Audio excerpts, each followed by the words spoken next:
आता पाहूया मुंबई आणि पुण्यातल्या टॉप 9 बातम्या। मुंबईत पोलीस हवालदार संतोष मस्के यांच्या मुलाची आत्महत्या। 20 वर्षीय हर्ष मस्केची सर्व्हिस रिव्हॉल्व्हरमधून गोळी झाडून आत्महत्या। एनएम जोशी मार्ग पोलीस ठाण्याच्या हद्दीतील घटना। संतोष मस्के हे एसपीयू युनिटमध्ये नेत्यांच्या बंदोबस्तासाठी तैनात। एका खासगी कंपनीत वरिष्ठ पदावर काम करणाऱ्या कर्मचाऱ्याला उच्च न्यायालयाकडून आगळी वेगळी शिक्षा। वरळी नाका जंक्शन सिग्नलवर गर्दीच्या वेळी दारू पिऊन वाहन चालवू नकाचा फलक घेऊन उभं राहण्याची शिक्षा। या तरुणाकडून नोव्हेंबर 2024 मध्ये दारू पिऊन 2 पोलीस चौक्यांना धडक। पुण्याच्या लोणावळ्यात लोणावळा केसरी 2025 बैलगाडा शर्यतीचं आयोजन। बैलगाडा शर्यतीला नागरिकांचा मोठा प्रतिसाद। पुण्यात जीबीएस बाधित रुग्णांची संख्या 67 वर 7 रुग्ण वाढले। 13 रुग्ण कृत्रिम श्वासोच्छवास यंत्रणेवर, तर नागरिकांनी काळजी घेण्याचं प्रशासनाचं आवाहन।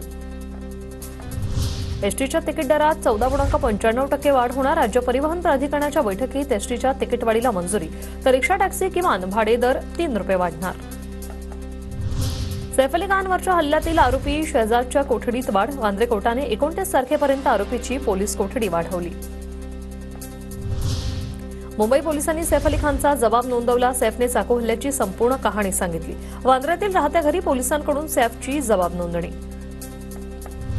पश्चिम रेल्वेवर उद्या 1 तासाचा ब्लॉक घेण्यात येणार। वानगाव आणि डहाणू दरम्यान ब्रिजच्या कामासाठी हा ब्लॉक असणार। ब्लॉकमुळे एक्सप्रेस गाड्यांच्या वेळापत्रकात बदल।